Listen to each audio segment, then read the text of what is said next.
Alright guys, welcome back to VALORANT News. Big roster drama going down over the last couple of days here with ShahZaM especially revealing that a roster move into the VCT yet again to play in regular VC matches back in Los Angeles is potentially on the cards. Where is this ShahZaM move potentially going to be going to? What rosters might well be interested? What else is happening in the world of VALORANT? Because it is rather a lot. Very much intrigued to your thoughts in the comments below. Hit the like button if you enjoy. Subscribe if you're new as always. I would greatly appreciate it. Plenty to get into today, of course. Happy Father's Day, of course, for yesterday. There was some great images going around here, such as this one when Valorant on laptop touchpad win from the second side, trackpad race highlights coming soon, right? So yeah, Raze, Neon, ISO, all looking rather good at the moment. Just yesterday, the GameChangers stage 2 concluded. Shopify Rebellion, as expected here, took the victory over FlyQuest Red in the finals. It was a close fought affair. Fluorescent afterwards said, like, could have played better there. Probably not our best performance, but they take the victory, so they're still going to be, of course, hot favourites to win this season. And Floor with a pretty trademark at this point,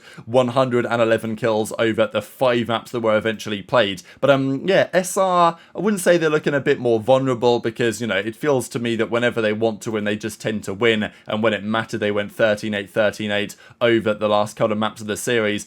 And as we see, of course, as Floor says, GG's FlyQuest, a little scary. We can show up stronger next time. We can be 10 times better than this. And these were just some of the numbers, top rated players here from the event. So yeah, the usual suspect, shall we say, at the top of the leaderboard here. What I did want to mention though is currently what is happening over in the Pacific, because the Pacific and China, they've got back underway now. And well, these are some of the results so far. We saw the DRX result, of course, but yesterday we had a couple of big ones. So PaperX played Talon Esports. This was a quick 2-0 here for PaperX, not especially challenging.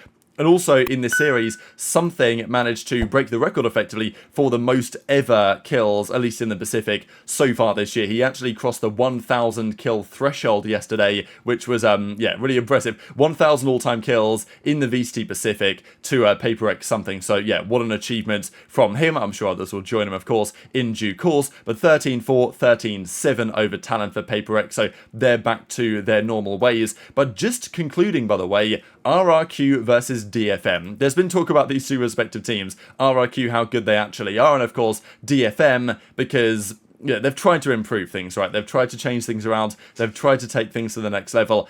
But it doesn't seem to be working at the moment, and they lose a crazy overtime on the icebox, and then the Ascent does not go their way at all. It was a 39 on their pick, of course, so a rough one. The big storyline, though, from this series really is Monyet back in action, right? Because after his timeout on PaperX, then Jing was able to return, so then Monyet was gone. This is where he eventually landed, and it was cool to see Monyet get his first series on the board for these RRQ boys. So, yeah, they're 1-0, and obviously we saw DRX on their results last stage, basically already qualified here for the playoffs at the end of the season.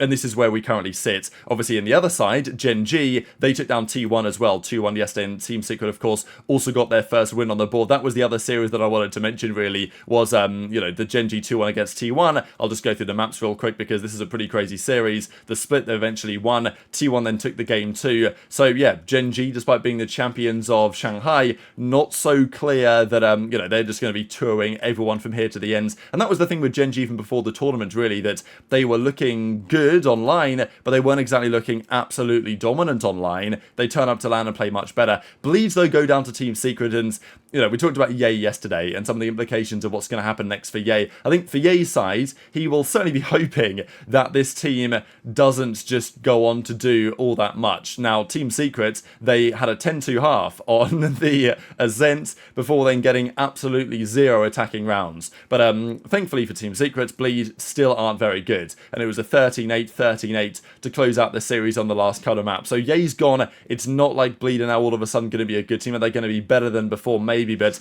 you know, they're still in a pretty serious predicament, I would say, as it stands. Plenty else to talk about, though, elsewhere in the Valorant world. I did want to quickly get into some of the discussion on the current meta, right? ISO is seriously in play as it stands. Neon is seriously in play as it stands. And in ranked, that is creating an interesting dynamic, right? Basically, every game, we have ISO, we have Neon, we have probably Jet, or at least something else. Usually, every ranked game is going to be 3 duelists. Now, that's not necessarily going to be how it is when actual proper matches get back underway in the VCT, but it does mean that ranked is not necessarily playing as you might expect it to at the moment. And as Xander says, well, it's playing how you'd expect it to, but it's maybe not playing as it should do. But the point is that Riot probably has to make some changes here, and maybe they will consider a role-based ranked queue to ensure that this stuff doesn't necessarily happen forever. But you know, we're seeing a lot of this right now in patch 8.11 when you see the ISO with the shield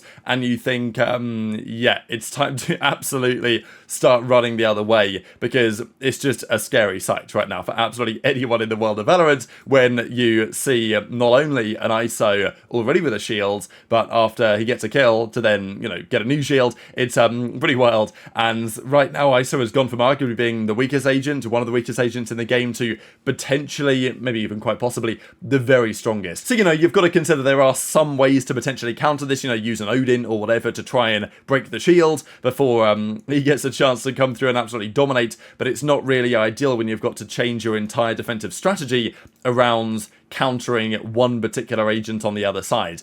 But let's talk about some roster stuff then, right? Because T1, as we just saw actually a second ago, Stax is starting for those guys. And of course, as we saw, they lost the series 2-1, but it was a close and competitive series, apart from Xford having a bit of a stinker against the current best team in the world in Gen.G. So Stax is in, formerly of DRX, and he's replaced Carpe in the team. This kind of makes sense from like an IGLing perspective, that you know, when they confirmed Stax was joining T1, I thought Carpe's going to go. That's what's happened, but they were saying T1 that, well, you know, it's a 6-man roster thing, you know, there's potentially going to be other changes, so they're not apparently ruling out the Carpe could come back in for somebody else, but I would be quite surprised if that happens, right? I do think what they will do is probably stick with this and make this a more permanent change, but I guess time will tell whether that's going to be true. But let's talk about some of these ShahZaM rumours that have been going around over the last few days, right? Because ShahZaM, former player for Sentinels and for many other teams over the years, has been making content with G2 now for quite some time, and the discussion has been, where is he going to go next, if anywhere? But he mentioned on stream at the end of a stream a couple of days ago, and actually, unless he's massively joking, but it seems like he's been pretty straight up to me, that he has an opportunity to return somewhere into the VCT, and says if things go right, if the pen goes to paper as expected, he will be joining a VCT team in the Americas and potentially playing some matches in the very near future. Where is this potentially going to be? I see. Alright, I'm gonna play this game every night until I'm done. Na na na na na na. I'm gonna send you guys to Juna. Guys, thanks for watching. Follow me on Twitch if you haven't already. Follow my Twitter, my Instagram, everything else down below. Gonna go on the drive. I'll post my IG story. Also, if things work out, if I get approval and things fall into place, there's a potential that I'll be in LA for a little bit. If things put into place, that'll be fun. Hopefully it pans out. Hopefully you can see me play some matches. We'll see what happens.